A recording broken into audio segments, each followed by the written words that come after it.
with your friends. All right. I have to tell you, I am so excited about today and our discussion today. The work and this discussion is so important. It's just such a critical time in education right now.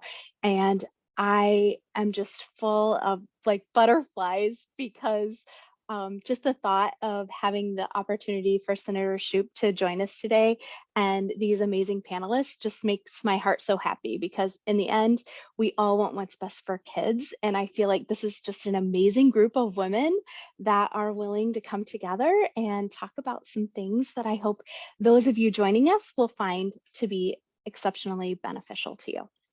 So the purpose of navigating legislation today is for us to be aware as educators of what's happening in legislation and how we can develop a partnership with legislators so that we can create win-win situations for our schools, our students, our communities, and those of us in education, right? And so I want to introduce who we have today as the panelists. So the first person that we have with us is Senator Jill Schupp, and she was elected into the Senate. Thank you, Senator Schupp, for joining us. She was elected into the Senate in 2014, where she's been serving as one of our legislators since that time. She represents the 24th Senatorial District, and that is located in St. Louis County. She has been vested in public school education, serving on the Ladue School Board. She served on the Ladue School Board for 6 years. I also noticed as I was researching her a little bit that she has her degree in education. So she is truly vested in what's best for kids, and she's a member of the Education Committee. We also have joining us today, Julie Parr. Julie is the ELA coordinator of Webster Groves. She's been in education for 20 years. She's taught multiple grade levels. She's a former reading specialist, and she is currently working on her PhD in curriculum and instruction. Welcome, Julie. We have Layla Crabtree here with us today, and she is the ELA and Social Studies coordinator from K-12 coordinator from Ladue School District. She's also been in education for 20 years. She used to teach 7th grade social studies, and she's working on her doctoral degree right now in education leadership. And we have Dr. Stephanie Brenner, who is currently a literacy coach in Francis House School District. She's in her 18th year of education. She's a former 1st grade teacher, and her doctorate is in teacher leadership, but she specializes in reading, specifically supporting students with dyslexia. And my name is Carrie Hepburn, and I'm a former educator, a public school educator, 20 years in the Francis House School District. First part of my career, I was in elementary, and then I moved into curriculum instruction and assessment leadership. And now I own a consulting education organization. So thank you everyone for joining today. I'm really, really excited. Senator Schupp, I would love to just start this conversation. Oh, I forgot to tell everyone, I have my professional notebook so I can take notes fast and furious, and literally like every single color of Flair pens, because I cannot wait to learn from all of these amazing ladies. So Senator Schupp, could you give us a brief or an introduction on like the process of creating a bill? Certainly, I'd be happy to, and I'd like the notes from my little portion of the talk to be in pink. No, I'm just kidding. Oh, just a little joke there. Yes. So thank you. I'm proud to be here with this group this morning, and it's a long process to get a piece of legislation passed. So I'm going to quickly run through it and tell you up front that every step in the process is an opportunity for somebody to stop a bill from moving forward. And I don't necessarily mean the legislators as a group. I mean people in charge of the legislation as it goes through the process. So usually what happens is, well, always is a senator or representative has an idea, and that idea can be something that he or she figured out, something a constituent came forward with, something that an organization put forward, something that they've learned anywhere, something that organizations that are statewide that several, at least a few of which have a Republican or a Democratic bend put forward. So we have an idea, we go to legislative research, which is made of people who are largely attorneys, who can take our idea and look at statute and see where it fits and the language that it needs and other statutes or areas that it impacts. So they craft the bill with the senator or the representative's approval. Once it's approved, we can file the bill. The session starts in early January. Bills are allowed to be filed starting December 1st. And in the Senate, each of us in our order of seniority are allowed to put forward 3 bills. Those will be our priority bills. Every senator gets 3 bills, and then we go through the process, and your bills are filed not based on seniority, just based on when you provide them. And in the Senate, it matters because bills get then assigned to committee based on the order they are filed. So that's the first step in the process. And as senators, we write to the pro tem of the Senate and ask that our bill be sent to a specific committee, because usually we have in mind a committee that might be willing to hear our bill and to help move it through the process. So the committee it gets assigned to matters. And if it's assigned to an unfriendly committee, you can imagine the difficulty there. So that's the first step in the process that could be a challenge. Once it's assigned to a committee, the committee chair is able to make a decision about if and when that particular piece of legislation will be heard. The earlier in session, the more opportunity the bill has to move through the process completely. So the bill is heard in committee. Let's assume your bill is chosen to be heard. It is heard in committee. If the committee seems to be amenable to your idea, then usually within a week or so, the committee chair will bring it forward for a vote. And sorry,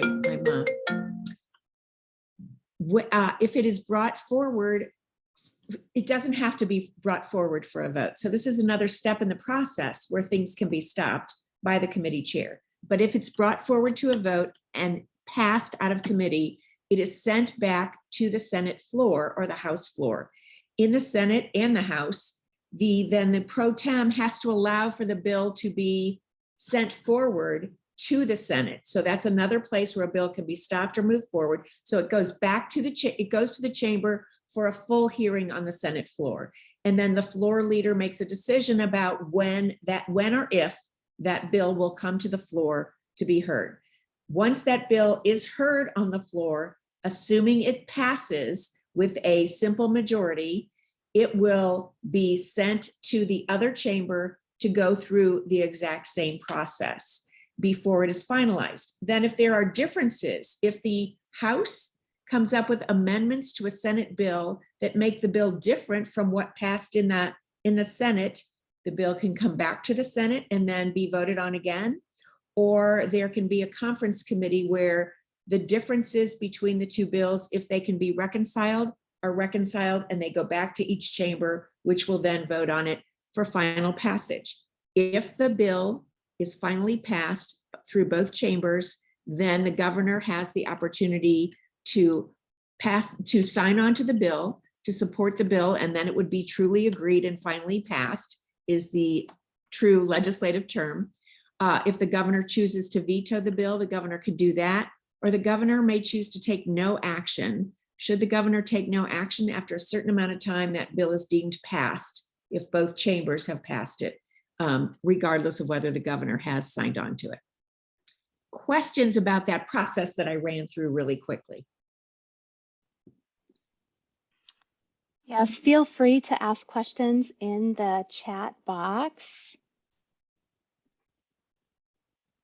Kind of amazing anything ever gets passed, having to go through all of that. Well, you're right, Layla. And I will tell you that one of the things I didn't talk about, so a lot of my bills, I'm a Democratic member, a very small minority in the legislative chamber. Oftentimes my bills will get heard in committee, oftentimes passed, but they don't continue to move forward. The way I often get my bills passed is finding a friendly Republican who likes my bill, who has a bill that is in the same vein, the same sort of topic, and I add my bill as an amendment to that person's bill. And if that bill with my amendment goes through the process and is passed, then my amendment is passed as part of that bill. So that is another way that we're able to get some of our bills passed. So I can tell you, I've gotten a lot of bills passed, but they don't necessarily have my name on them because they have been added as amendments to other bills with the sponsor's okay and the sponsor's name. And yes, we have thousands of bills filed, and at best, less than 200 get passed. And that's a lot of legislation still, believe me. Yeah, we don't, we continue to grow our statutes in our government by passing a lot of, relatively speaking, a lot of bills every session. I was thinking that last part you described of how you have to find a friendly person to add your information into theirs and make an amendment, that kind of explains why sometimes it feels like things are snuck in or not, like it almost like, how did that come to be a part of that legislation? So that really makes sense as to you need to have that ally to allow you to add your information in so that it's heard in its full intent. Because if it was the polarizing of the event or the process could make it to where you're just not heard, no matter how good it is. Well, and Stephanie, you're right. So sometimes the committee, the sponsor of the bill will just put forward a substitute, which means that the details, the specific details that were added may not have been fully vetted in committee or on the floor. And when you talk about things getting snuck in, I don't like for that to happen. It's why we need to be really vigilant and diligent in asking a lot of questions on the floor when things change, but it does happen. If I add an amendment, then there has to be some floor discussion. If the sponsor chooses to just substitute a new bill, then unless we take time to ask questions, we may not realize everything that's in that substitute. So it's a really good point that you make. Senator Schupp, will you talk about how your team, how do you keep on top of all of this legislation? And I think that's something for us also, as people who are not regularly involved in the process, there are so many bills. Kind of when and at what point, and I'm sorry, Carrie, this might be going into a different part of our agenda, but I will just start with, how do you help keep track of all of them? Well, over time, I've learned the better way for me to do it. I used to, in the House, be there till 2 and 3 in the morning and read every single bill that was moving.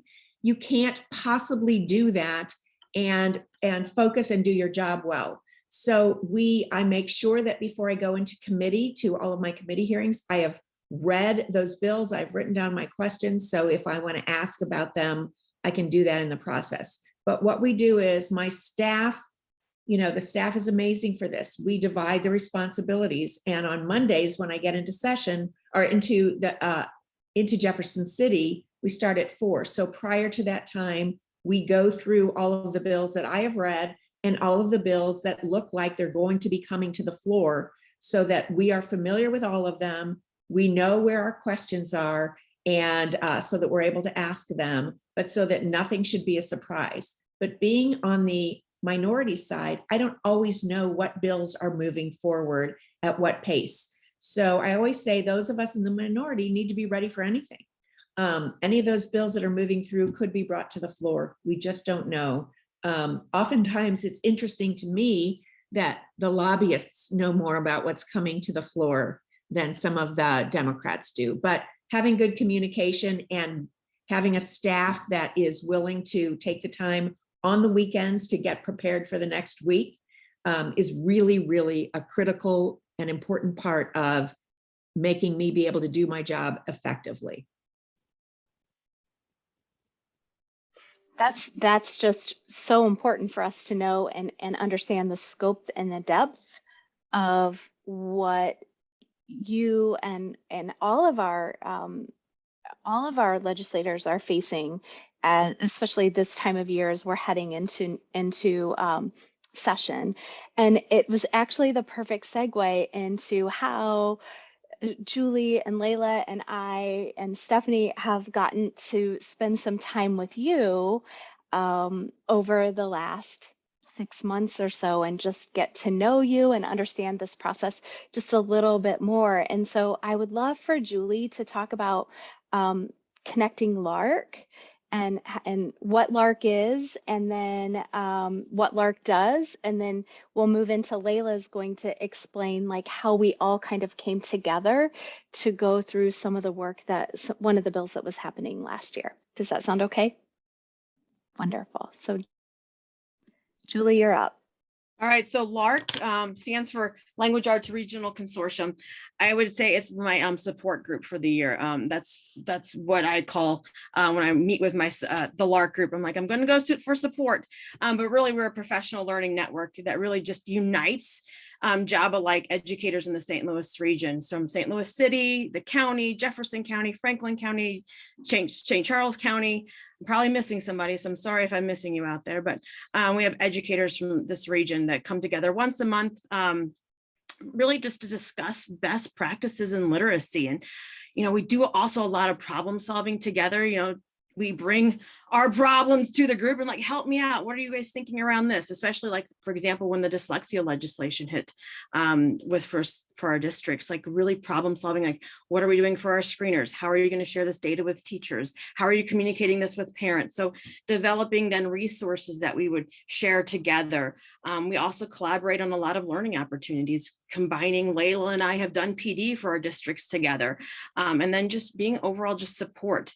Just even when we're not meeting monthly, there's that email like, hey, what are you guys doing for this? We're thinking about revising our middle school, ELA curriculum. What are you guys using in your district? So it's nice just to be able to reach out to a group of educators. And I can't thank this group enough. And just, I admire them so much. And they're always thinking about what's best for their readers and writers, and even their teachers in their district. They're just always putting everybody in the forefront to do what's best. And I'm so grateful that I have this group and that I can learn from them every month, even when we're not together.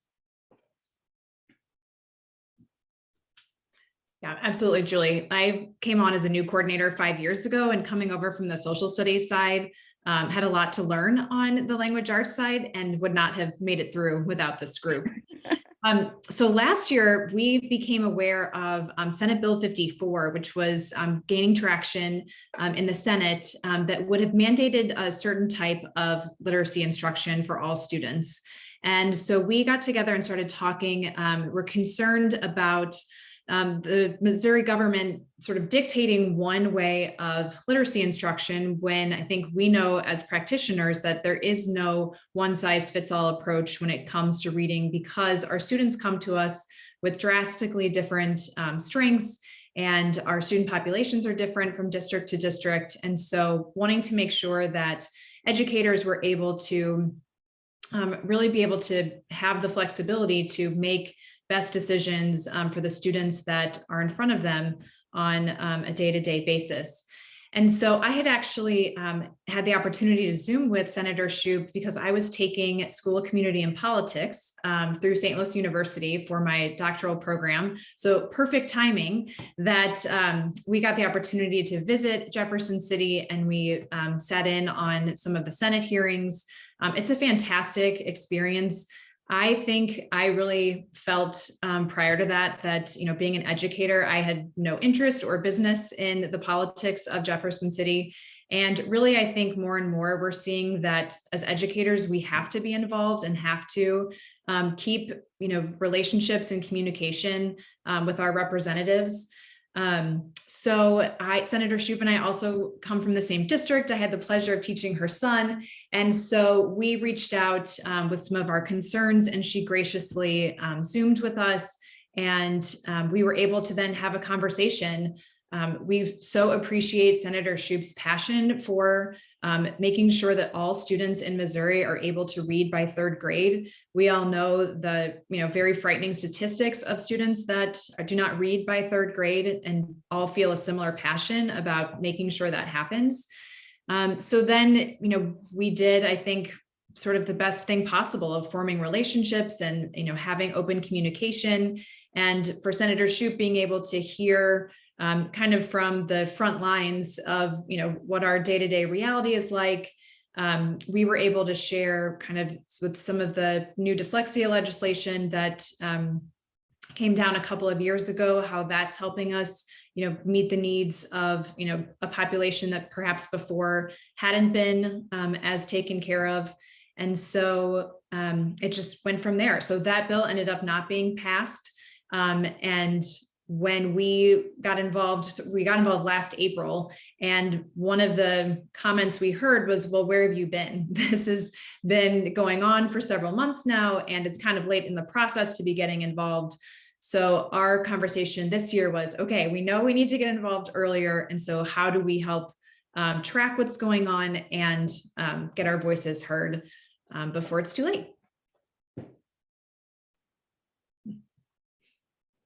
Yes, thank you so much, Layla. I think it was really, when we had heard that, like, where have you been? It really was kind of a knife in the heart, like, oh, we need to be more aware and understanding that we can't keep up with it on our own, but collectively, all of us together can work together to try to stay in the know. And I think that's what's been really beautiful about this process. And so, Senator Schupp, there is so much happening around education right now. There's a lot of emotion, there's a lot of misinformation. And what I would love to know is, how can we as educators partner with legislation to make sure that decisions are best for kids? Like, what would you recommend if you are in our shoes? Well, I really appreciate the question. And, I'm sorry if you were given the impression that somebody said, and I hope it wasn't me, that you're. It was where not you. you. No. Because it is never too late to get involved. Things are always evolving, as you know. So I am delighted that you are here, you are paying attention, you are providing input. One of the things that I will say, and the question about where have you been, goes back to this idea. It's really good to develop relationships with your legislators before you need something. It's great to know that you're an educator, that you care about literacy or whatever specific areas you care about, so that as we come across ideas through bills, we know somebody that we've developed a relationship with that we can trust, that we might be able to call and say, can you help me? Or if you can't, where can I go to get this information? So while we have lobbyists here, I shouldn't say here, I'm at home, but in Jefferson City representing a lot of interests, when we can hear from people that are really on the ground doing the work, I think that just adds another dimension to our ability to know what's going on and to make better and good decisions. Before we started this morning, I mentioned this book that the women of the Senate have put together. And the reason I'm bringing it up now, it's called You Can Too, is that this book is part of a three-pronged approach that we, the women of the Senate, Democrats and Republicans, all 11 of us, more than any other time in Missouri's history when 11 women have been seated in the Senate, got together and wrote this book because our priority, what we want to leave behind as we all move forward, is a legacy of making sure that every Missouri child can read and can read on grade level by third grade. So this is not just my passion. This is all of the women of the Senate believe in this, and we are trying to find the best way forward to do this. And we have some different ideas from different groups, including maybe we need to focus on early childhood to get kids ready to come to school before they even start kindergarten. But this book is, we hope it's designed for fourth graders. I just spent this past weekend running to all my school districts and dropping off enough of them for every fourth grade class in the district, for every school library, K through 12. And I will take them wherever they are needed, wherever kids might read them. They talk about our diverse backgrounds, some of us being less fortunate than others, and still we were able to pursue our dreams. And every one of us can read. And we know how critical it is to making sure kids aren't held back because they're unable to read at grade level. So one of the things I will say to you is there's a lot of interest in the topic of literacy. So reach out, and the people you connect with in other districts besides St. Louis County, in the districts around our area that you spoke about earlier, Carrie, but also around the state, send people and have them get to know the legislators in their districts and talk to them about what they care about and what you care about and what your hopes are. There is an easy way in both the House and the Senate on the websites to find the education-focused legislation. So if you learn how to look for that and learn how to track bills, then you can see where they are in the process and where, just like me, you can devote your time instead of trying to be a jack of all trades on all pieces of legislation. Not all of them are going to move forward. But there are also some conflicting things in my view. The anti-critical race theory legislation that to me is not about something called critical race theory, but it's about denying kids an access to a full education because something might make someone feel bad. You talked earlier, Carrie, about critical thinking skills. I think it was you, but all of us know how important that is. And that's why reading is so critical. So if we want kids to develop these critical thinking skills, we need to give them things to really be thoughtful and to think about. And we need to give them the tools to understand and do the research for themselves. So get to know your legislators. Don't be shy. Meet with them in person if you can. Call them, write them, be a thorn in their sides in a way, because I will tell you, we hear from so many people that until you get beyond the hump where you're just one in a big crowd of people, I'm not going to get to know you and I'm not going to reach out to you when the time comes unless you've made yourself known to me and my staff. And so my staff, especially in the Senate, they are very much on top of the bills and legislation. In the House, it's harder. They have constituent response kinds of things. They have work to do and they have to understand legislation. In the Senate, we have 2 people in our offices. So it makes division of responsibility a little bit easier. I'm just telling you that the staff is good enough. If you feel like I'm not returning your calls, talking to my staff sometimes is better than talking to me because they understand where the flow of what our office is doing is going. Long answer to your question, but get to know people and just keep, even when we're not in session, if you can meet with your legislator in the district, if you can tell them what you're doing in a positive way, if you can tell them what's good about a bill and what's not, those are very helpful pieces of information for us to have. And the one piece of advice I will give to everyone out there who's going to talk with their legislator or legislator's office, ask them what the best way to communicate is. Just like the students you teach are all different in how they learn, we are all different in how we take in information. So ask us how we'd like to hear from you. And hopefully you'll get a good answer that's helpful to all of us. Question? That is just so incredibly powerful, is to think, I think sometimes we don't think of adults the same way as we do as children, but what is your preferred mode of communication and what is helpful? I think one of the things I would love to hear other people's questions, but one of the things that I know we tried to do was we took the bill and we tried to make comments on it and share the former dyslexia bill, and we shared research to support our thinking. So this is our thinking where we think it's a little bit off, and here's all the researchers that don't make money off of a product. They are education researchers. So we were very specific that we didn't do anything, use anyone that sold a product. They focused on education research and then shared that. How was that beneficial? What would you say about that? Well, I took the information that was provided and I went through it in a informal setting with the bill sponsor and a couple of other people that are very involved with this. And we talked through where we needed to make changes. And and what the rationale was for areas where we might not make changes. And this is still a work in progress as far as I'm concerned. So I think that what you did was extraordinarily helpful to me. And then I was able to have a conversation. Now, one of the reasons that I was able to have this sort of less formal conversation is because of this project that the women of the Senate are working on. So we are making the chair of the committee, who is every committee in the Senate is chaired by a Republican except one, and that is a committee that I get to chair, but there's only one democratically chaired committee. So the Republican senator and I don't agree on a lot of things, but this literacy project has brought us together and we have become friends. She's come and stayed at my house overnight. We've spent the day together.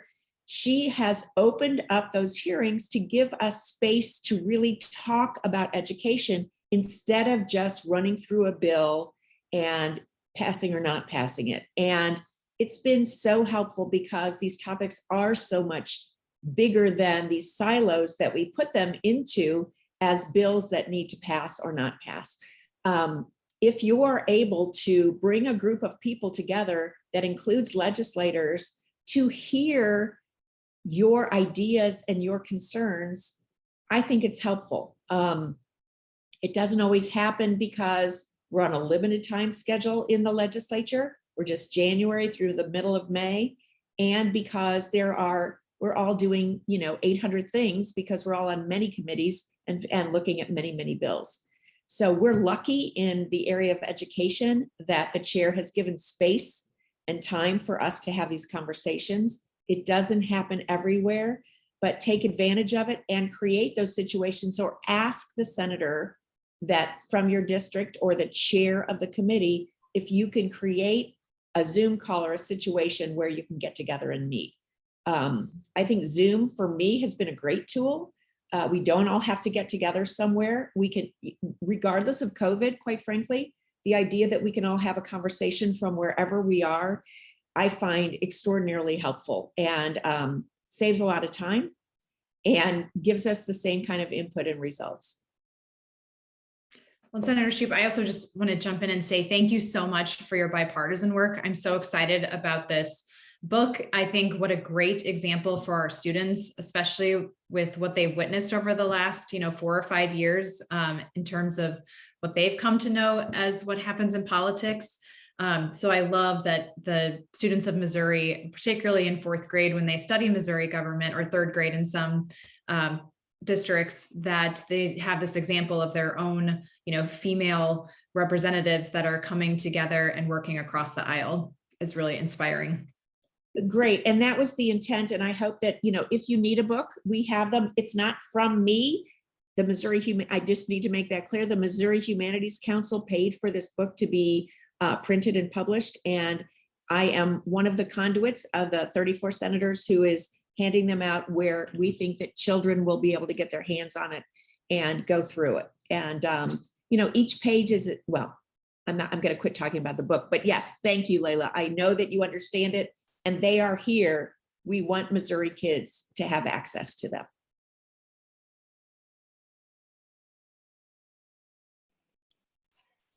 Anyone have any questions so far? Please feel free to share them in the chat box. I have to tell you, my mind is reeling right now. I'm not sure about anyone else, but how can we create conversations and what do we want those topics to be about is just what's going on in my mind right now. Just all of these ideas. If any of you have any ideas, would you just throw those out there for us? Well, and Carrie and Julie, one of the things I'm wondering is, how do we partner with people in other parts of the state? Right. For my class, when we Zoomed with Senator Schupp, we also Zoomed with a Republican representative, Eileen Gannon, who's worked on the Education Committee with Senator Schupp.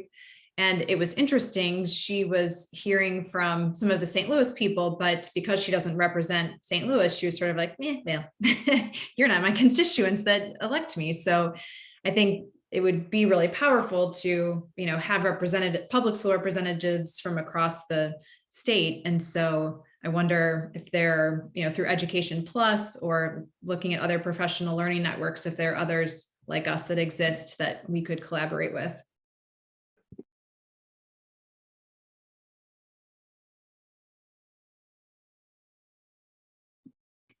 I have not heard of any. So I know we've reached out to Kansas City side at one point, but I don't think there was another Education Plus, if you will, to connect with. But we definitely need to try to find other professional learning networks that are maybe existing in other parts, or maybe it's offering Zoom. Like I saw somebody on here from a panelist from Ozark. It said, so how do we connect with the Ozark friends? Like at our LARC meetings, could we have them share our Zoom link or something like that, so we could all join together to make it not just our region, but across the state. And I'll just throw in Senator Carla Esslinger from Ozark is very much involved in education. She's been a superintendent. She's actually worked in DC. She is so knowledgeable, and so don't be afraid to reach out to people like that for information. But also, I think that, so many of you have been or are involved in curriculum and instruction in districts. Maybe you just reach out to through the superintendent's office to the person in charge of overseeing curriculum. I think they can say no, but they can also say yes. And I will say Eileen Gannon, who she and I actually have a different bill that we are co-sponsoring about women's health postpartum. Eileen is from Jefferson County, so very close by, and is one of the counties that I think that you mentioned earlier.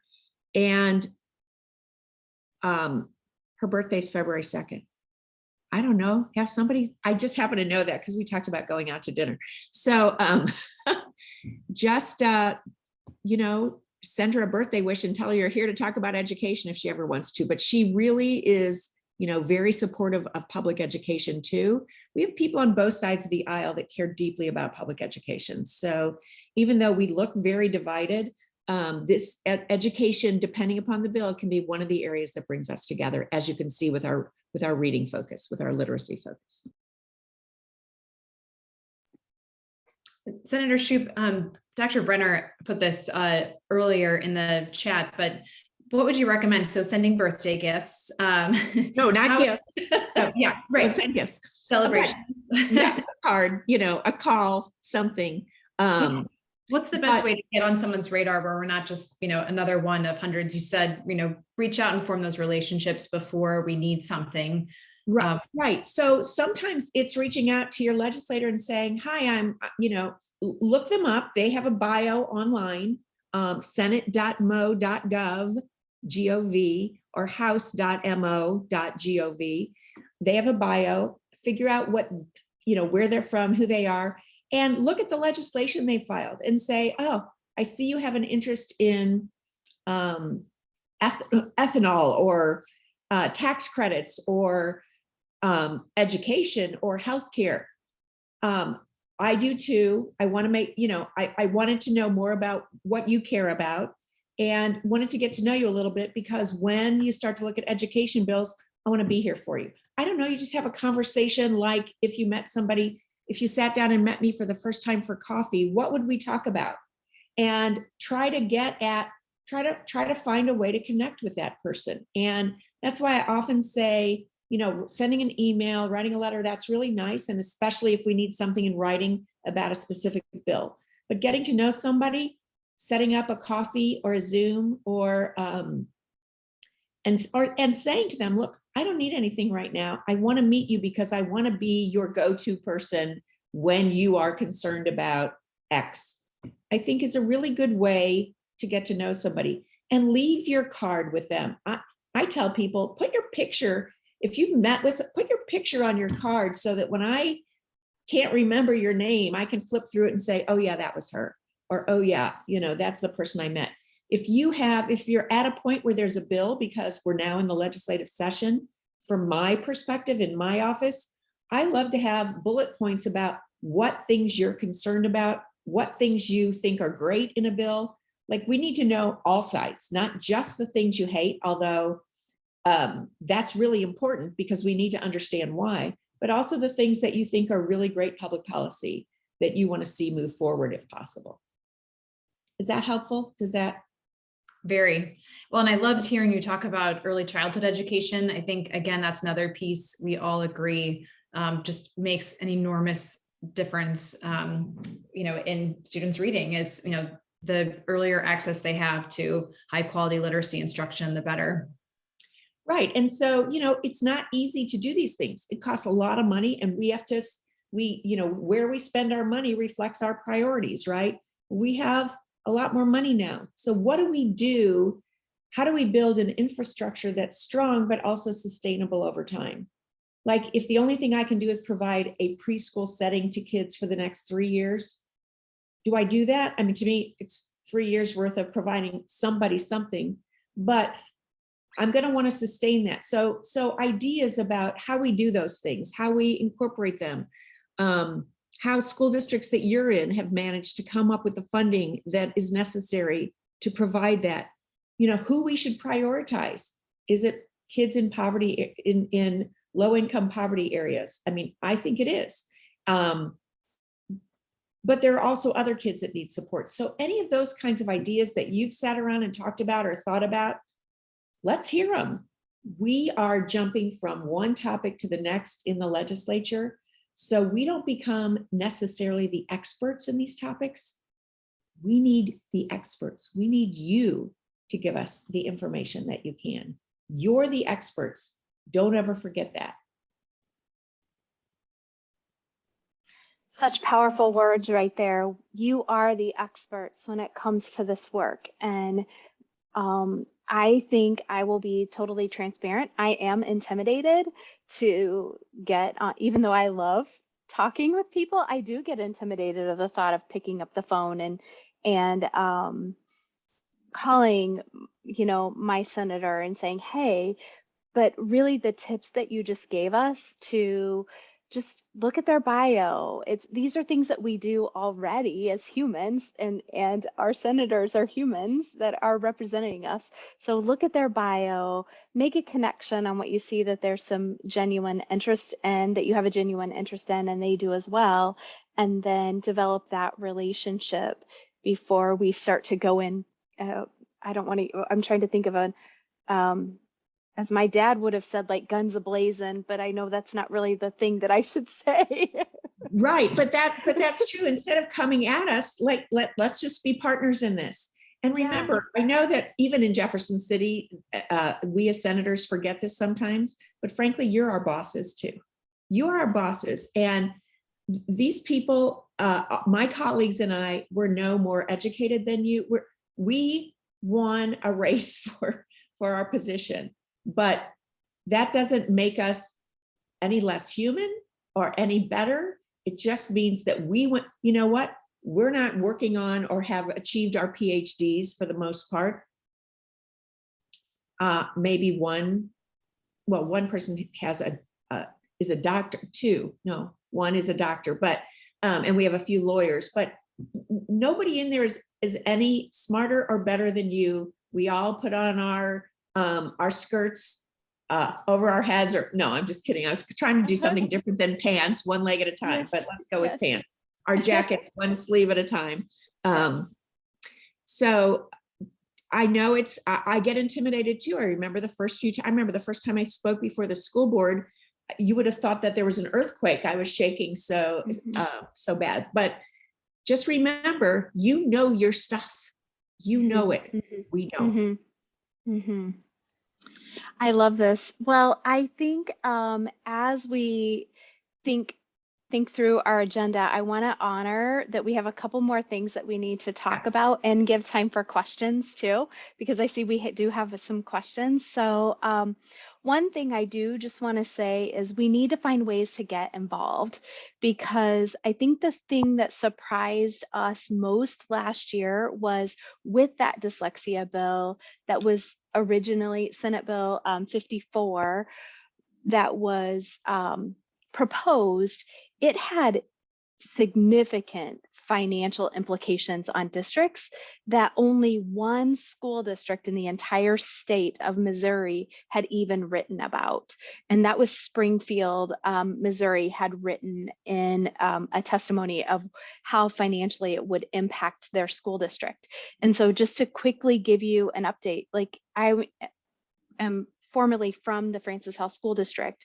We have 18,000 kids there. As a curriculum and instruction leader, had we been required to purchase only certain resources that were within the bill, it was going to cost us $500,000 to purchase the resources, and then annually $250,000 in order to train, keep up with the training for our teachers. It was financially bankrupting our entire curriculum and professional development budget for this bill. And so I just want to, what I hope everyone gathers from this is we start to get confidence on how to navigate some of this. So I really wanted to give Dr. Stephanie Brenner, we brought her here as a dyslexia expert. Like, what do you see, Dr. Brenner, is the best way for us to impact reading instruction for all kids? Well, what a question. To especially here at the very end, after hearing all this wonderful thing, after hearing all of these wonderful things. I think that my go-to response is the best way of impacting reading instruction for all of our students in pre-K through 12 and even post, in the career, college and tech school field is impacting and increasing teacher knowledge and investing in the training we actually provide teachers, ensuring that the teaching they are receiving when they're in their undergrad programs reflects the realities of the schools. It reflects the most current research, and there's a way of ensuring that they're systematically what teachers are learning is the same. So a little bit of background on why I can say that is my capstone project for my doctoral program the title was, how does teacher knowledge impact the identification and remediation of students with dyslexia? And it was timed exactly when the first original dyslexia law was coming out and being implemented. So it was that year that the first year when all teachers had to have training on dyslexia, which is amazing because it's finally started to build this ground-based knowledge level of the reading processes that all students go through. And so what my research really came to be is that teacher knowledge highly impacts the identification of students with dyslexia because they're not sure what they're looking for. But then one step further, they are not even sure what to do for students who have those characteristics. And a lot of it goes back to the programs that they had when they were in undergrad school. What did they learn? There's not so much focus of learning the foundational systems of our English language and the foundational systems of how one becomes a reader over time. There's more emphasis on, here's a certain kind of reading program, create a lesson plan for it, instead of, instead of the concrete things of how one's brain becomes a reading brain. And teachers don't know those things. So then when they get to the classroom, they don't know what to look for, to know that this is a kid that we need to be looking at, even in preschool. These are the things that we can do to help a student, no matter what curriculum is in front of us, no matter what type of program I'm using, because this is the resource my district has provided. I have this bank of knowledge that goes with all programs. And then they can use that information and knowledge to supplement whatever program and curriculum they have, so that all of our students get the best reading and writing instruction. So that's my strong belief, is the best way to ensure all of our students become readers by 3rd grade is investing in the training that our teachers really need. And it is not based on any particular program. It is based on the foundational systems of our language and how one becomes a reader, so that all teachers are able to be responsive to all kids, no matter where they are in the state, no matter where they are, or whatever program they're using. So with any legislation type of things that come out, how are we going to spend this large amount of money that we have? Not in programs. It's in the knowledge we make sure our teachers have. Well, and I think Dr. Stephanie Brenner said it, and know that she is in really great company with Dr. Nell Duke, with Dr. Peter Johnston, with so many other educational researchers who they don't get highlighted as much. They aren't making money from a program or something. They are researching, what does that look like for our kids as readers, or dyslexic students as readers.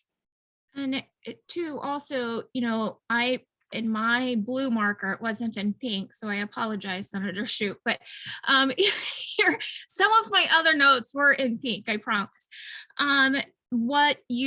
One of the things that you said, and I have said this so often to as many people who will possibly listen, where we spend our money is our priority. And so where districts and the state spend their money, if we're saying our value is where our money is spent and our priority is where our money is spent, then our priority and where our money should be spent is on our teachers and increasing their knowledge, not on any particular program.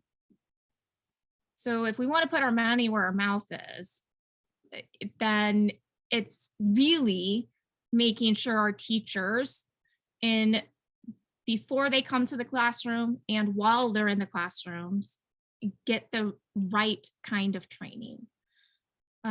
So that would be, like when you said that, I was just, I've said it so many times, so my heart's like grew a few sizes when I heard you say that.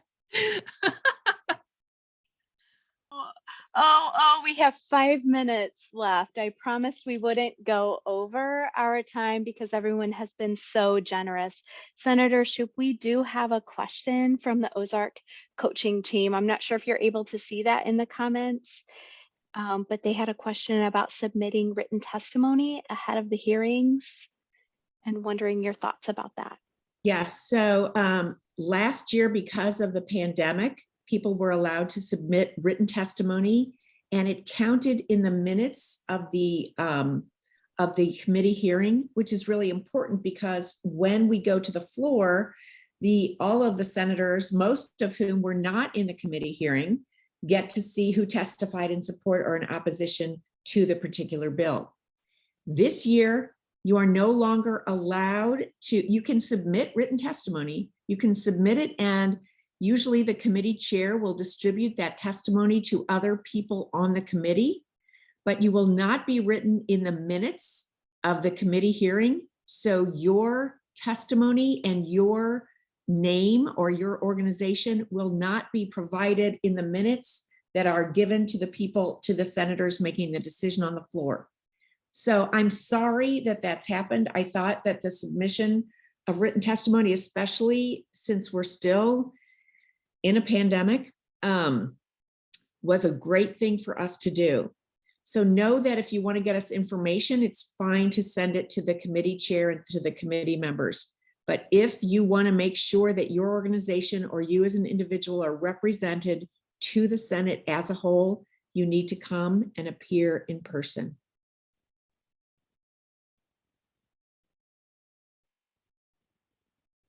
That's very helpful. Thank you. Great question. Thank you for that.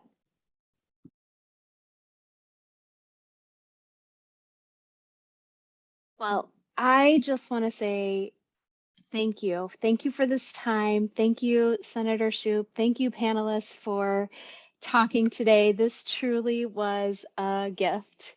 And I look forward to us finding other opportunities to gather cohorts of educators together and coming together to support our legislators and us partner together in ways that make Missouri education even better. Thank you for allowing me to be here with you today. And remember, there is lots of legislation moving through the process in this early part of session, and hearings are happening. So if you have a belief that you need to put forward, please make every effort to get us the information. And if you're able to come and actually testify, and please feel welcome to reach out if you have any questions about what testifying might be like. Great. Thank you so much for your time, Senator Yes. Schupp. Thank you, everyone. Thank you. Thank you, Senator Schupp.